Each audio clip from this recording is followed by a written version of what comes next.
AITA. I have autism and always require sound as a stim. I listen to music 24/7 as it helps me think clearly without my mind being too loud. I've started renting my own house and have recently rented out the sleep out.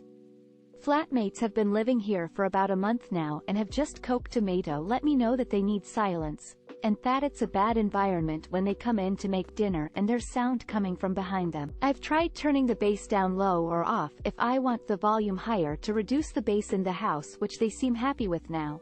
But I was watching a show just now and my flatmate was upset because it was too loud. Basically had the volume set to 40. They came in to make dinner and couldn't hear the voices of character clearly anymore, so I rewound my show and turned the volume to 50. Then they started chatting while making dinner, so I rewound again and turned the volume to 60 decibel. And each time an action scene would play out, I would flick the volume down until somebody was going to speak in the show. Flatmate turned around in the middle of the show and said, "Thai is what I mean. We're just trying to make dinner and there's loud sounds behind. The kitchen and living room are extremely close together, so I can't exactly just move thing further away from the kitchen. And if I reduce the volume I can't hear my show. I'm not really sure what I meant to do. I love watching shows just like many reading this, but Amy's supposed to start wearing headphones when they come inside. Pause the show until they're done? I'm not really sure of a solution here." AITA for refusing to help my neighbor and her 2 young children when their wipers were frozen. I, 59M, live in a major city in Ontario, Canada. I live in a small subdivision and have 5 neighbors total on my street. For the past few years during the winter when we're getting a lot of snow or bad storms, as I'm leaving for my overnight shift at around 8 to 9 p.m., I'll put my wife's windshield wipers up on her car and do a quick walk around to my other 5 neighbors and put their windshield wipers up on their cars. Obviously not if they're outside or something, but if it looks like they're in for the night. Many of them forget to do this, as many of them have children and it typically slips their mind, and their wipers will be frozen to their car in the morning. It's just something nice I like to do to look out for my neighbors. They're all always great this and thank me for it. Many of them started doing it too, and there will be nights where I'll forget to put mine and my wife's up, and in the morning one of the neighbors has done it for us. Anyway, recently one of our neighbors moved and a new family moved in as of last week. It's a young couple and their 2 young children. The other night I was leaving for my overnight shift, around 9 p.m. It was snowing really heavy and we were supposed to be getting almost 30 centimeters of snow and it was freezing out. So I put my wife's wipers up and do my usual quick walk around to the other neighbors. I was hesitant when I reached my new neighbor's house, as I've only introduced myself once, but did it anyway. As I was putting the second wiper up, their pickup truck the husband came charging out of his front door yelling, "Hey, what the F***CKAREYOU doing to my truck?" I tried to explain to him I was just putting his wipers up to help him.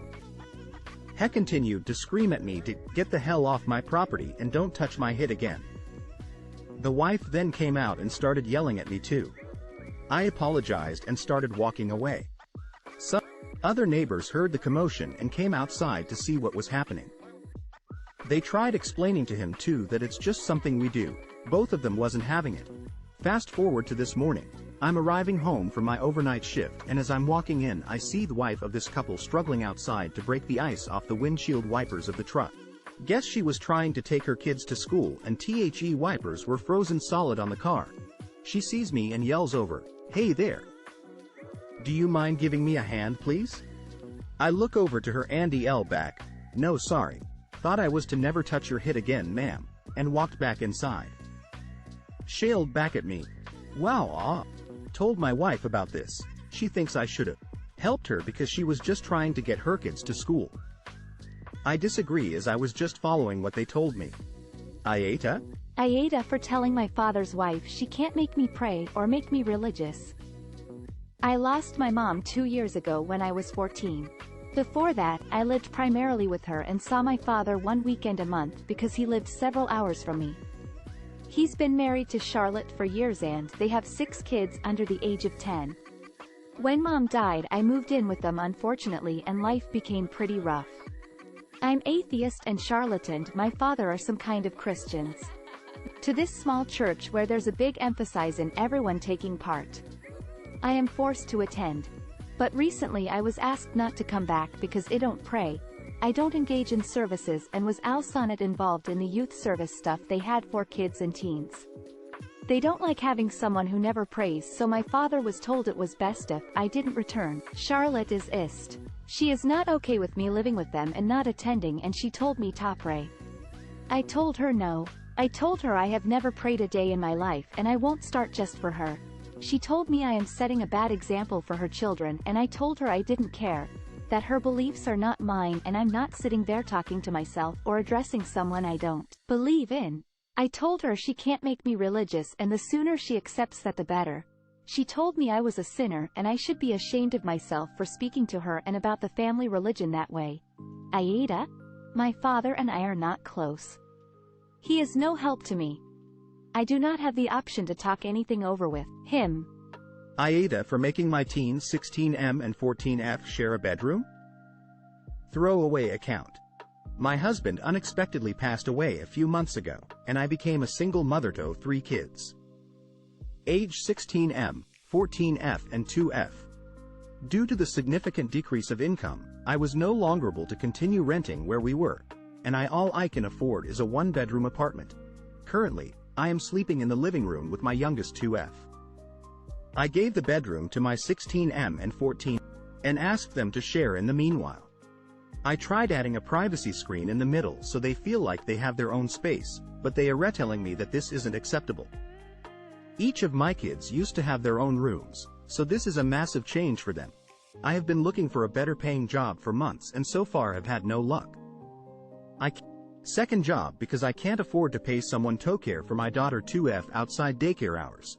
Neither of my kids 16M and 14F are willing to help, and they say my youngest is not the irresponsibility. I know this situation isn't ideal, but I don't know what else I can do.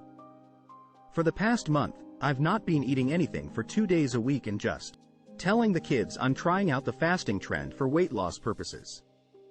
But the truth is, I can't afford to feed us all, and I have been using the food bank.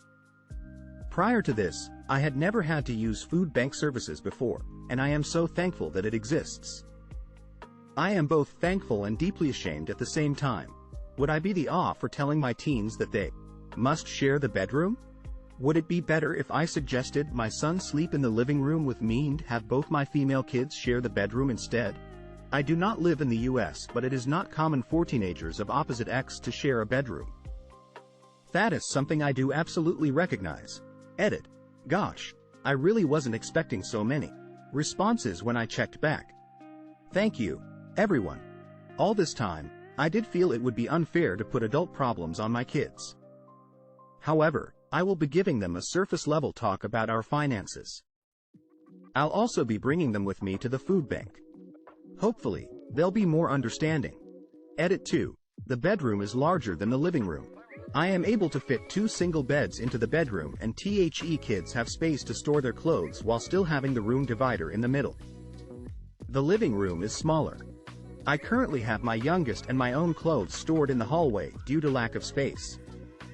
It is right next to the washroom and kitchen, so there is a lot of foot traffic. The living room also doubles as space because there is no dining room. AITA for pushing myself into the family business after I was forced to move by my father. My mother moved me during the divorce and against my father's wishes. I was 8 at the time. She moved 3 hours away because she needed a support network. Clearly she was wrong, but I was a kid and adapted.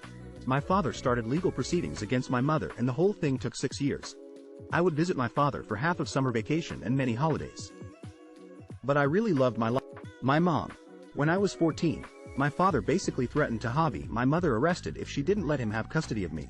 So against my own wishes, I was forced to move back to my dad's home full-time. I hated it here and I essentially lived a separate life from my dad and his family. When I was 16, my granddad died and had left his company to his 2 sons, my dad and uncle, and me. We all got a third ownership. My dad and uncle had more kids, but my grandfather never updated the will. My family says it's because he got too old to remember. So here is where I think I'm the AmItheAsshole. Since I was 16, I didn't know any better and my dad and uncle just ran the company themselves. But when I turned 18, My dad and uncle talked to me about splitting the company 50-50 between them so they could split it fairly among all the grandkids instead. I would get a cash payout of $300 for my share. But I talked to a lawyer on my own who refused to agree. In addition, I asked for my share profits since the past 2 years and that I'd be part of the business going forward while I was going to college. This has made life extremely difficult for my dad. My uncle is extremely resentful that only one grandchild gets a huge stake. And my dad is now paying me my share of the profits for the past 2 years out of his own pocket just to keep the peace. AITA? Maybe if I was on better terms with my father, I'd be open to their plan. But I feel that he decided to force me to give up my life with my mom and he can deal with the consequences.